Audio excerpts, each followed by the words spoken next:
दोस्तों, महाराष्ट्र में महाराष्ट्र के सीएम देवेंद्र फडणवीस और डिप्टी सीएम एकनाथ शिंदे के बीच लगातार चल रही टकरार और भी बढ़ती जा रही है। जी हां दोस्तों, देवेंद्र फडणवीस ने एक और बड़ा फैसला किया है और एकनाथ शिंदे के एक और फैसले को पलट कर रख दिया है।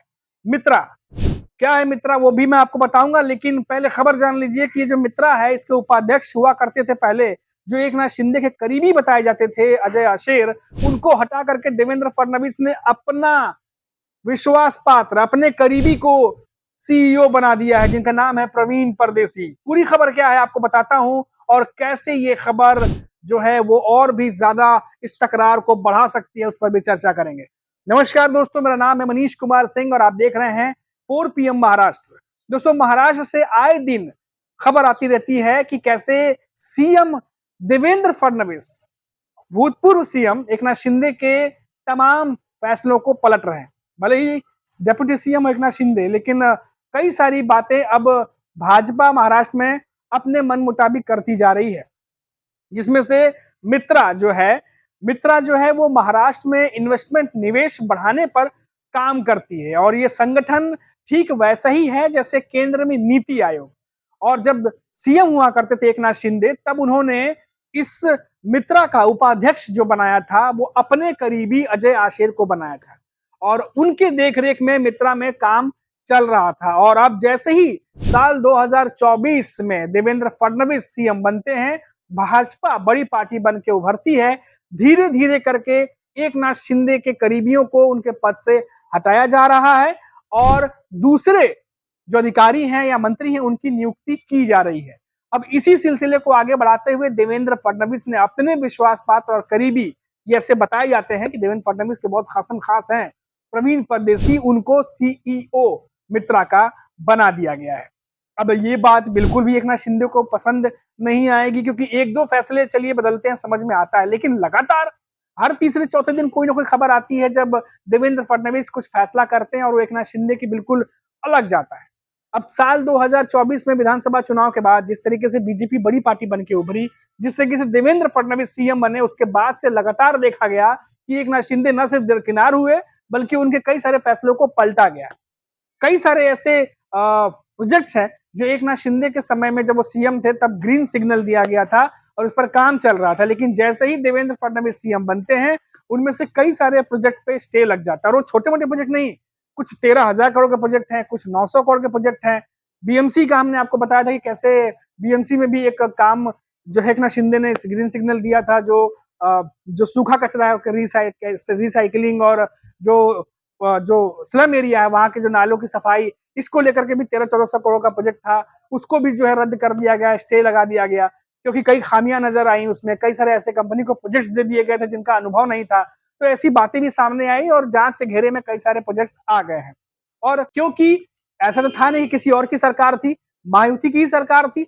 और हमने अभी देखा कि कुछ दिनों पहले ही जब विधानसभा में बजट सत्र शुरू होने वाला था, उससे पहले ही हमने देखा टी पार्टी की गई थी, जहां मायावती के तमाम नेता मौजूद थे और बड़ी हंसी मजाक चल रही थी सब नेताओं के बीच में, काफी अच्छे से एक दूसरे से मिलजुल रहे थे। वहां तो तीनों नेताओं ने ये बात कही कि हमारे बीच में सब कुछ ठीक है। अगर सब कुछ ठीक है तो ये फैसले क्यों पलटे जा रहे हैं? एकनाथ शिंदे लगातार हमने सुना कि कई बार वो अपने गांव चले गए थे नाराज होकर के, फिर वो खबर क्या थी? और देवेंद्र फडणवीस के बैठकों से एकनाथ शिंदे गायब क्यों रहते हैं? मंत्रिमंडल के जो बैठक होते हैं उसमें नजर गायब रहते हैं, नजर नहीं आते। और उसी तरीके से अगर हम बात करें, जो नासिक में कुंभ मेला होने वाला है उसको लेकर के भी देवेंद्र फडणवीस बैठकें कर रहे हैं, लेकिन किसी भी बैठक में एकनाथ शिंदे नजर नहीं आते। और एकनाथ शिंदे इसी कुंभ को लेकर अलग से बैठक कर लेते हैं। तो जाहिर तौर पर ये तमाम जब खबरें सामने आती हैं तो लगता तो है कि दाल में कुछ तो काला है, जैसा सुनने में आ रहा है और जैसा नेता बता रहे हैं बिल्कुल हूबहू वैसा तो नहीं है। और इसी कड़ी में मैंने आपको बताया कि कैसे ये जो मित्रा संगठन है जिसमें निवेश महाराष्ट्र में देखरेख उसकी होती है, उस पर देवेंद्र फडणवीस ने अपने खासम खास अपने विश्वास पात्र जो प्रवीण परदेसी है उनको सीईओ बना दिया है। अभी कल की खबर देखिए, कल की एक खबर है कि सेवानिवृत्त हुए एक अधिकारी थे, उनको एकनाथ शिंदे ने जो है वो एक जिम्मेदारी सौंपी थी जिनका कार्यकाल 2026 तक था, लेकिन देवेंद्र फडणवीस ने उनको हटा करके दूसरे अधिकारी को वो पोस्ट दे दिया। अब सोचिए, ऐसे में लगातार ये बातें जब उठती हैं कि भाई ऐसा क्यों हो रहा है, क्यों बार बार देवेंद्र फडणवीस एकनाथ शिंदे के फैसले को पलट रहे हैं, जाहिर तौर पर कुछ तो गड़बड़ होगी। अब एकनाथ शिंदे जैसा कि उद्धव ठाकरे ने दावा किया था, उद्धव ठाकरे की शिवसेना ने, कि एकनाथ शिंदे तो अमित शाह से मिलने चले गए थे और 4 बजे तक उन्होंने इंतजार किया मुलाकात के लिए। और कहा जा रहा है कि एकनाथ शिंदे जो है वो देवेंद्र फडणवीस द्वारा लिए जा रहे फैसलों को लेकर के चिंतित हैं और वो नाराज हैं, जिसको लेकर के वो मिलने पहुंचे थे। हालांकि इस मुलाकात के बारे में ज्यादा इन्फॉर्मेशन जो है भारतीय के नेताओं ने कुछ कहा नहीं और कहा कि ऐसा कोई मुलाकात हुआ नहीं था, ऐसी खबर आई थी। लेकिन उद्धव ठाकरे की शिवसेना ने दावा किया था कि पुणे में ये मुलाकात हुई थी।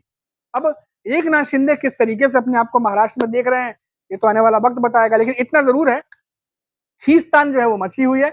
और संजय राउत पहले भी ये बात कह चुके हैं कि महाराष्ट्र में भले मायावती की सरकार हो, भले सीएम देवेंद्र फडणवीस हो, लेकिन एकनाथ शिंदे भी पैरेलली अपनी सरकार चला रहे हैं। यानी दो नेता अपने अपने तरीके से सरकार चला रहे हैं। और शायद यही वजह है कि ये जो दूरियां हैं दो नेताओं के बीच में, वो लगातार बढ़ती जा रही हैं। एक तरफ देवेंद्र फडणवीस बतौर सीएम फैसले लेते हैं, दूसरी तरफ एकनाथ शिंदे डिप्टी सीएम होने के बाद भी अपने विभाग के अंतर्गत इंडिपेंडेंट फैसले ले रहे हैं। और उसी का उदाहरण था जो हमने आपको बताया था कि कैसे डिप्टी सीएम ने मुख्यमंत्री के अंदर चिकित्सा जो सेल है वो होते हुए कैसे डिप्टी सीएम एकनाथ शिंदे ने अपने विभाग के अंदर एक और चिकित्सा सहायता सेल जो है वो खोल दिया था, जिसकी चर्चा महाराष्ट्र में काफी ज्यादा हुई थी। हालांकि बाद में देवेंद्र फडणवीस जरूर कहते नजर आए कि उससे तो लोगों की सहायता होगी, तो उससे कोई दिक्कत की बात नहीं है।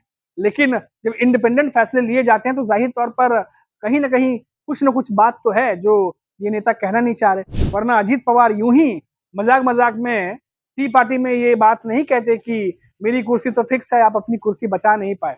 हालांकि मजाक मजाक में ये बात कही गई, लेकिन भरी सभा में मीडिया के सामने अगर अजीत पवार ये बात कहते हैं तो, और वो भी ऐसी बात जो कि शायद एकनाथ शिंदे मजाक में नहीं लेते हैं, लेकिन लेना पड़ा क्योंकि देवेंद्र फडणवीस वहां मौजूद थे, पूरी प्रेस मौजूद थी, राशि ठहाकों में ये बात चल रही थी। और एकनाथ शिंदे ने भी मजाक मजाक में जवाब दिया, लेकिन देवेंद्र फडणवीस ने देखा कि जब दोनों नेता मजाक मजाक में कुछ जवाब दे रहे हैं, भले ही मजाक में दे रहे हैं, बीच बचाव देवेंद्र फडणवीस को करना पड़ा। उन्होंने बोला कि सीएम की कुर्सी तो रोटेशन वाली चेयर है, कोई भी बैठ सकता है, कल को कोई, आज हम है कल ये थे, ऐसी उन्होंने बात की और सबको जो है वो बीच का एक बात करके थोड़ा सा माहौल वहां पे हल्का करने की कोशिश की। तो फिलहाल ये तो महाराष्ट्र की अभी सियासत है और लगातार जैसा कि मैंने आपको बताया कि एकनाथ शिंदे अपना कद बढ़ाने की कोशिश कर रहे हैं। साम दान दंड भेद सब कुछ चल रहा है, क्योंकि जिस तरीके से 2022-23 के बाद 24 चुनाव के बाद 2024 के चुनाव के बाद एकनाथ शिंदे की जिस तरीके से थोड़ी सी प्रभाव जो है वो कम किया गया है या कम हो गया है जैसा नजर आ रहा है, जो चीजें जिस तरीके से वो करते थे उस तरीके से नहीं कर पा रहे।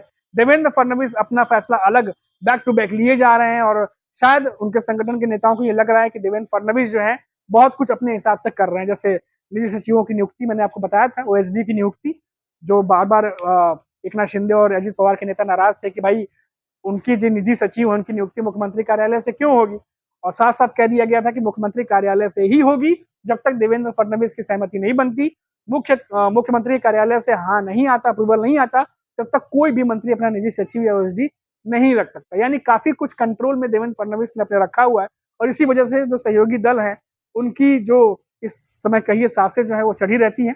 खैर मीडिया के सामने तो कुछ भी कहने से लोग बचते हैं, लेकिन एक्शन और जेस्चर पोस्चर काफी कुछ बता जाते हैं। अभी के लिए इतना ही, आप देखते रहिए 4PM महाराष्ट्र। नमस्कार।